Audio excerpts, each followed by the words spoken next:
Hello and welcome to a new YouTube channel about photography. Hopefully a little bit different about photography. There's a lot of really good YouTube channels out there. MrLeica.com, Rompin Bronco, Analog Insight, Simon Utak, all have given me a lot of thought over the last number of years and lots of inspiration. However, I'm hoping this is going to be a little bit different. This is going to be a little bit more philosophical and a little bit more about a personal journey, about my journey as a photographer. A journey that started almost 50 years ago and has mainly been analog, mainly been film. But since the early 2000s has also included digital. It's going to have some of my personal views. It's going to talk about things that I think are inspirations and things I find interesting. It's definitely not going to be talking about bokeh or resolution or anything along those sorts of very technical lines, or even comparing lenses in any big way, other than talking a little bit about characteristics, particularly on film. And with that in mind, let's start and let's jump right in. Let's start with what I think is a little bit of an unloved camera, the Rollei SL35, a wonderful little gem of German engineering.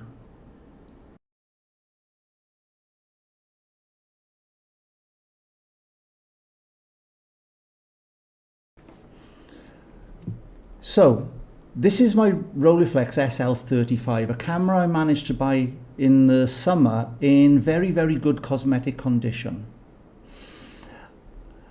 It's a camera that is very, very much idiosyncratically German, and as you can see, this is a German-made model, after which production moved to Singapore. And to be honest, I've never used any of the Rollei Singapore-made cameras before. So I can't really comment on them, but they do tend to have a little bit of a reputation for being unreliable. However, this camera is entirely different. This is a beautifully made machine. Which when you pick it up, you really know that it is. It feels heavy in the hand. It's metal construction throughout. It feels like there's some quality gone into the production of it. Yet, it is very, very much a camera that was ignored, a camera that really didn't achieve even its slight potential, and that was for particular reasons. Even though it was introduced in 1972, it's a camera that looks backwards to the 1960s rather really than forward to the 1970s. It was very much modelled on the mid-1960s Spotmatic. And Rollei started from scratch. They had no experience with SLRs, obviously. And so, while some of the layout looks very, very similar, there are peculiarities that are very much Rollei. Yeah, there are very much cameras of the German ilk of that time. Some of them followed through in things like the Leica Flex range as well. The first one is the bayonet mount. Rollei introduced this Rollei quick bayonet mount, the QBM mount, at the time of introducing these cameras.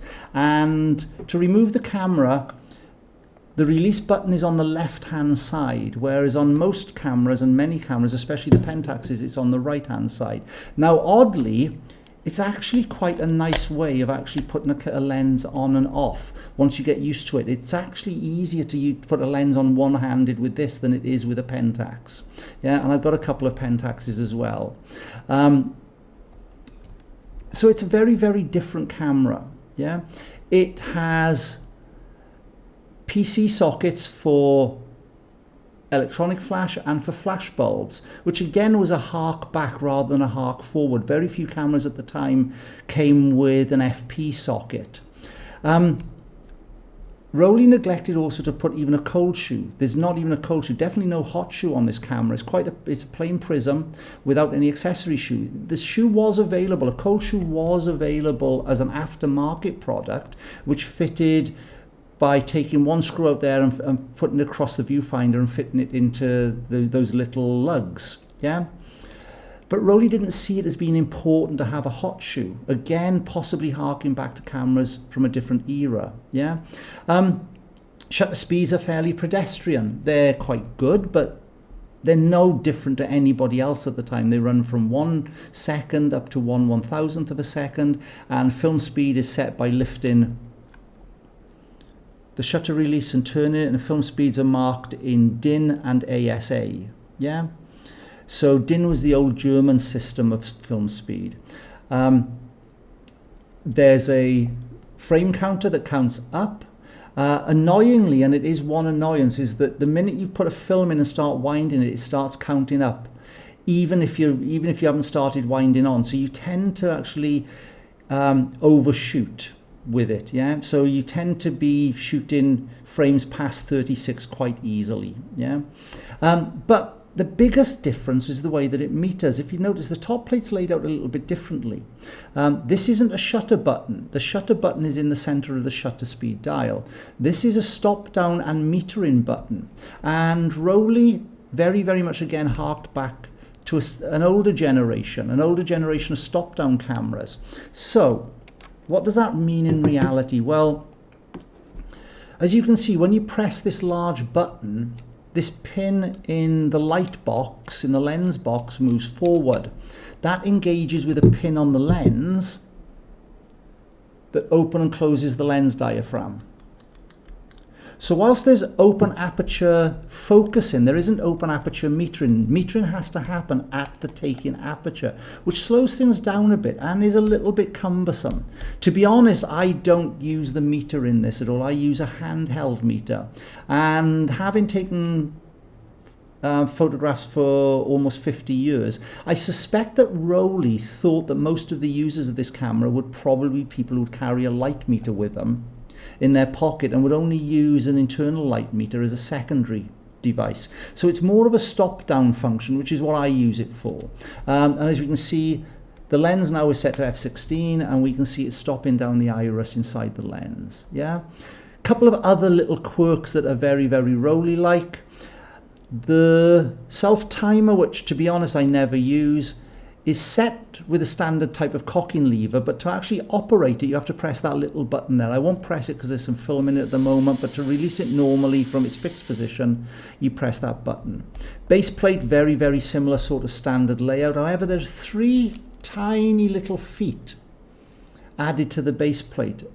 Again, a little hark back to German camera design of the 1950s and 1960s. Yeah, so all in all, it's a very, very beautiful camera, very lovely, well-made camera that I really like to use. And well, we'll come on to that in a second. What is it about using this that makes it so different? So there's not much point having a camera unless you take some photographs. So let's have a look at some of the photographs while I explain why the Rollei SL35 appeals to me. By the way, all of these photos are taken in Cambodia, where I live, and they were developed by a local developer. And they're just the straight scans, they're not high definition scans, but I quite like them like that. So what is it about the SL35 that appeals to me? Well, part of it is the fact that it uses Zeiss lenses.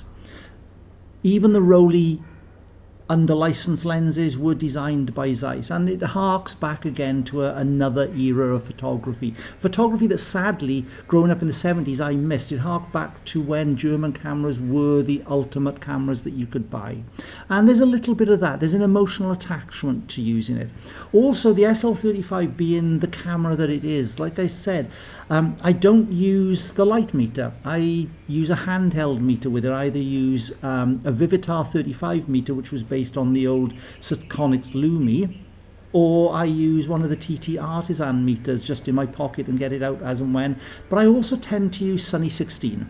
And there's a process in doing that whereby you think a little bit more about what's happening, where you take some time. It also means taking street photography is a bit hit and miss at times, yeah? So you're mentally processing it. It's a different discipline.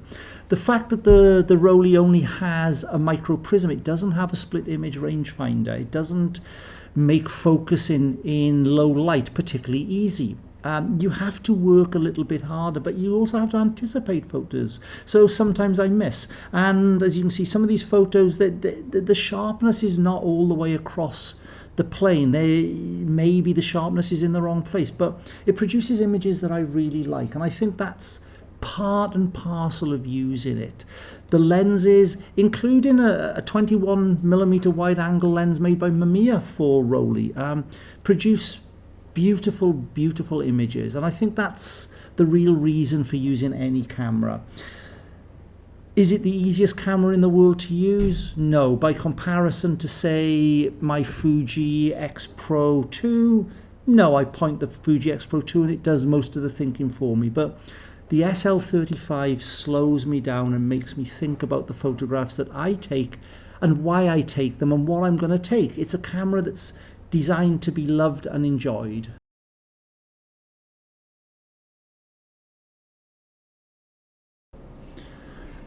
So there we are, the Rollei SL35, a camera I really enjoy using, not because it's the fastest camera in the world, not because it's the most advanced camera in the world, really the opposite reasons, because it really slows you down, it really makes you think about what you're doing.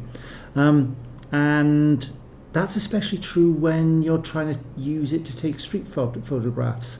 You have to think all the time and you don't always get the results that you want, but usually the results are very interesting. A camera that I think is often underrated, a camera that definitely the German-made ones are very, very well made and approaching as good as it gets. Very, very nice cameras that I just like.